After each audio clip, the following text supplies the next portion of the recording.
Welcome to Chemistry World. Today topic is crystal field theory, CFT. The tough topic or most important topic for coordination compounds. For coordination compounds, the most important topic and many questions. First probable topic means if you want to give the question from coordination compounds, first you will consider crystal field theory because it is advanced theory. Of course, some more theories are also there. That is John Teller distortion, one more theory is there, and molecular orbital theory is there. But for intermediate level, for IIT JEE, mains and advanced, NEET and MCET level, crystal field theory is most important theory. So let me see the main points, the main postulates, and how to solve the problems, how to solve the questions when the question is coming from crystal field theory. First, we have to know the basic principles and postulates of the crystal field theory. First, let us see the basic principles or basic postulates and what is the main key concepts in this theory. After knowing that only, we can solve the problems in a crystal field theory. The first and most important concept of crystal field theory is the interaction between central atom and ligand is interaction between interaction between central atom and ligand. The interaction between central atom and ligand is purely electrostatic interaction. The interaction between central atom and ligand is purely electrostatic interaction. Electrostatic interaction or electrostatic attraction. Electrostatic attraction means the attractive force between two oppositely charged things. So that type of electrostatic interaction will be there between central atom of complex compound and ligands. Is simple, nothing but what can say ionic bond is present between central atom and ligand. This is the first most main important postulate for crystal field theory. It is completely different from previous theories like valence bond theory, Sidgwick theory, that is EAN rule, and Werner's theory. So many theories are there. In that, this is completely different topic. According to this theory, the interaction between central atom and ligand is a ionic bond will be there. This is the first most point in a crystal field theory. The second most point in crystal field theory is the interaction. There is no intermixing of atomic orbitals. There is no intermixing. In valence bond theory, we have hybridization concept, means mixing of atomic orbital concept. Here, there is no intermixing of atomic orbitals of central atom or in a central atom. In a central atom, there is no intermixing, no hybridization. Pure orbitals are present. No intermixing of atomic orbitals in a central atom. This is first, second concept in this, that is no, and one more point, no covalent bonds, no covalent bond between central atom and ligands, central atom and ligands. There is no covalent bonds. But in previous theory, we have a concept. There is a coordinate covalent bond between central metal atom and ligand. Like that, we have the concept. Based on that only, we have the coordination number and hybridization, number of ligands. All these things are there. But here, this theory says that no such type of things, no intermixing, no covalent bond, no hybridization. Purely electrostatic forces are present between central atom and ligand, between central atom and ligand. So according to this theory, ligands are considered as, according to this theory, ligands are considered as point charges. Point charges, usually negative charge. Ligands are considered as point charges, negative charge or neutral. Negative charge, simply we can say point charges. According to crystal field theory, the ligands are considered as point charges. They are providing some charge to central atom to form coordination compounds, to form complex compounds. So first thing is, the interaction between central atom and ligand is purely ionic. Second one is, there is no intermixing of atomic orbital in central atom. There is no covalent bond between central atom and ligand. And next point is, the ligands are considered as point charges. And the third point, in this point charges only, if we say metal as central atom as M plus, let it write like this: central atom. If central atom or ion, you can take any one, as M plus central atom or ion as M plus, and ligands are point charges. If we say ligands are point charges as L minus, L minus, like F minus, Cl minus, Br minus, Cn minus, like that, etc. If we have the ligands like this, negatively charged ligands, if we have, L means the interaction between these two is, the interaction between these two is, interaction between central atom and ligand, interaction is ion ion interaction will be present. Ion ion interaction is present. If ligand is negatively charged, central atom is positively charged, the interaction between these two will be ion ion interactions will be there. Ion ion interactions will be there. And if central atom is M plus or M, you can say anything, M plus or M, and if the ligand is neutral, just L, if it is neutral, if it is neutral, the interaction between ligand and central atom will be, generally it is polar ligand will be there, generally ligands are polar.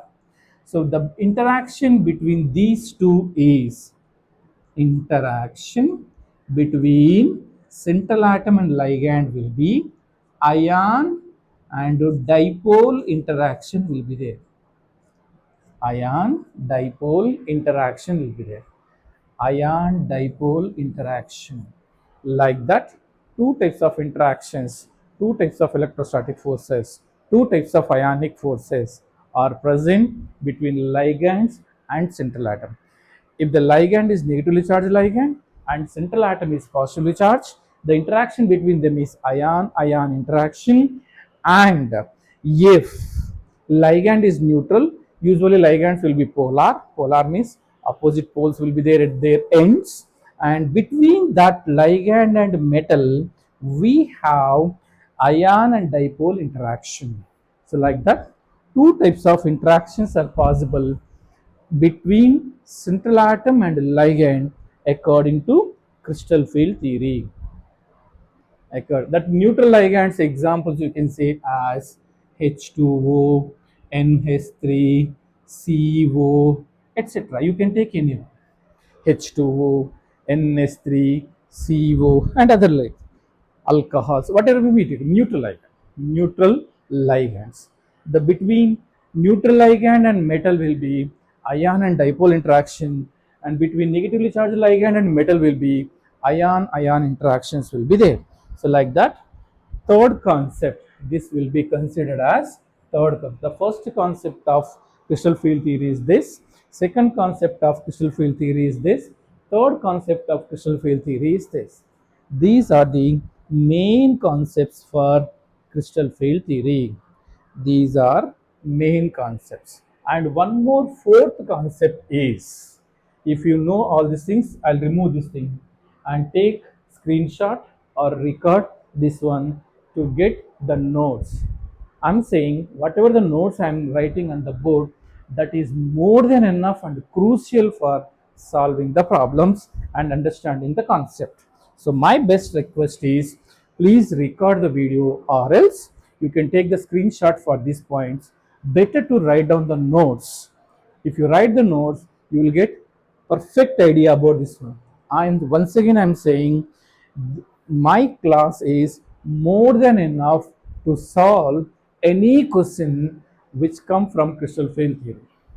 I can give that guarantee. Any level question, from basic level to advanced level, you can solve. I can give the guarantee for that.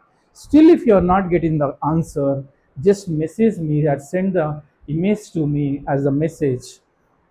I'll solve once again to you, and if it is possible, I'll explain in a separate video for that question, and I'll send to you. Okay, so this is third point, 3 points. And next to fourth important postulate or fourth important point in crystal field theory is, fourth important point, or we can say fourth important concept also, you can say, in a crystal field theory. Fourth important concept in crystal field theory is the d orbital. Fourth important point I'm saying, d orbital in central atom. D orbital in a central atom.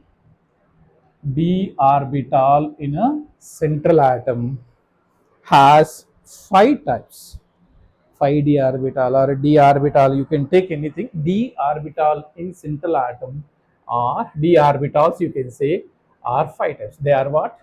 dxy, dyz, dzx, dx square y square, dz square. Like that, 5d orbitals are present in central atom. There are 5 types of d orbitals. We can say them as subshells. In D subshells, we have 5 d orbitals: dxy, dyz, dzx, dx square minus dx square y square, dz square. Like that, 5 types of d orbitals are there. When the ligands approach the central atom, due to their different orientation, what is the different orientation means? These 3 orbitals are oriented between the axes. These orientation are between the axes, like this. Suppose these are the axes. 4 lobes are present between the axes like this. This is orientation of orbitals dxy, dyz, dzx. This is orientation of d orbitals. 3d orbitals orientation is like this. They are present between the axis. Suppose if it is x-axis, it is y-axis. We can say this as dxy. If it is y-axis, z-axis, dyz. It is z-axis, x-axis, dzx. That orientation will be between the axes. And these 2 orbitals orientation will be, we can say orientation.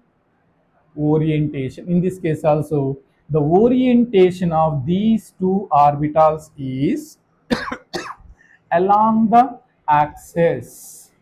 Along axis, this will be there like this. Suppose this is y-axis and this is x-axis.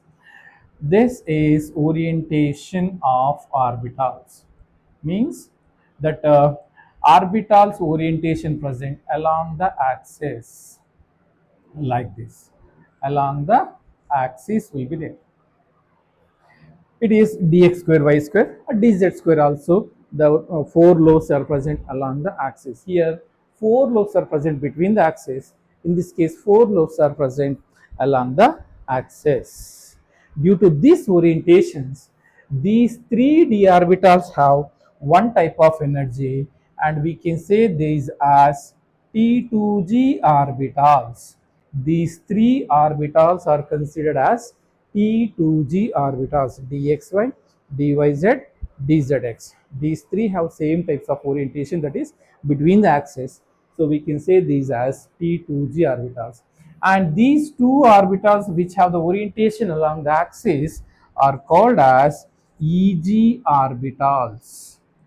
T2G orbitals and EG orbitals. Like that, we have two types of orbitals.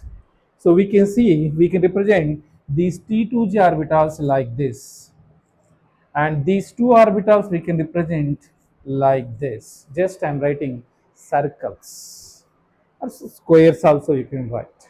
So for simplification, for time being, I am taking circles: dxy, dyz, dzx, dxy, dyz, dzx, and these two are dx square y square, dz square. Like this, we have two types of orbitals.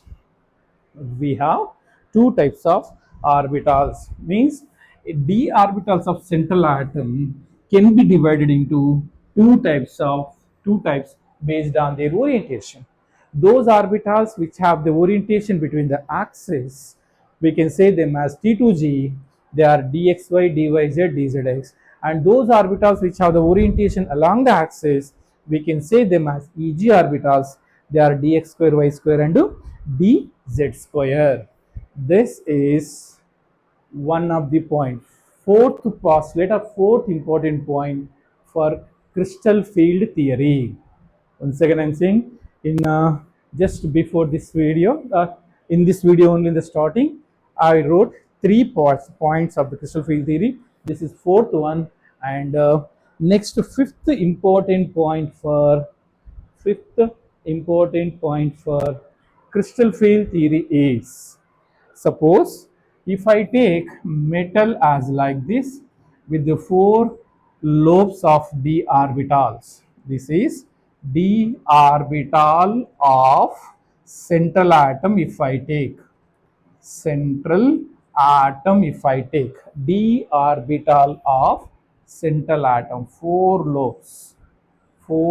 lobes of d orbital if I take, if we consider, and ligand, when the ligand is approached to this one, ligand, L means ligand, when I take the ligand as like this, the interaction between this metal d orbitals and ligands, the ligands has point charges. You can write the point charges like this. This is point charge. This is point charge of ligand. If you take, it has a point charge of ligand, and these are the d orbital of central atom. The primary interaction, the primary interaction will be, the primary interaction will be metal and this point charge. The primary, first this ligand has the interaction with the metal. This is primary interaction. Primary interaction between ligand and metal is the charges. The positive charge of metal and a negative point charge of the ligand will be primary interaction. And then between this lobe and this point charge will contain secondary interaction. Secondary interaction. This is ligand I am taking. ligand, secondary interaction. So remember, what is the meaning of this thing is, once again I am saying, when a ligand approaches the central atom, when a ligand approaches the central atom, first this ligand will show the interaction primarily with the positive charge of the metal. Then second interaction will be d orbital. The first interaction of ligand is positive charge of metal will be there, and second interaction is the lobe of d orbital and point charge of ligand will be there like this. So whenever the primary interaction between lobe and ligand, this is the one of the question I have seen in a advanced question. IIT JE advanced question I have seen. The primary interaction between ligand and central atom is the positive charge of central atom and point charge of ligand will be the primary interaction. The secondary interaction is the point charge and empty lobe of d orbital. It will be always secondary interaction, never will be the primary interaction. So the primary interaction is like attraction, also we can say the primary attraction or primary interaction between metal and ligand. The secondary interaction will be repulsion between metal and ligand. We can say repulsion because after entering the electrons to the orbital, we have the repulsion. This primary interaction will be attraction between metal and ligand. Secondary interaction will be repulsion between metal and ligand. Please be careful. The primary interaction between ligand and metal will be attraction, that is the positive charge of metal, point charge of ligand has the primary interaction, that will be attraction. The repulsion will be the lobe because electrons will be enter into that the here these d orbitals also are the electrons, and between this lobe and this point charge we have the repulsion. So like this there are two types of interactions according to CFT. This is fifth point. Primary interaction always greater than secondary interaction. Why? Because the ligand and metal should be stay together. If second interaction is more than primary, ligand never attached with the metal, it will be moved from the complex. It will be moved from the complex. So primary interaction always higher than secondary interaction. So this is one of the point in a crystal field theory. So these are main points, main principles of crystal field theory. This is the fourth principle. Principle are fourth postulate and fifth postulate. So like this, we have five main postulates. Remaining postulates and remaining examples, let me see in a next video. So once again, I'm saying, please be careful. Without knowing all these things, you cannot understand a single step, single point about the question and concept of this lesson. So you have to be very aware about this. Then you can go for next level. That will be go for next video. Thank you.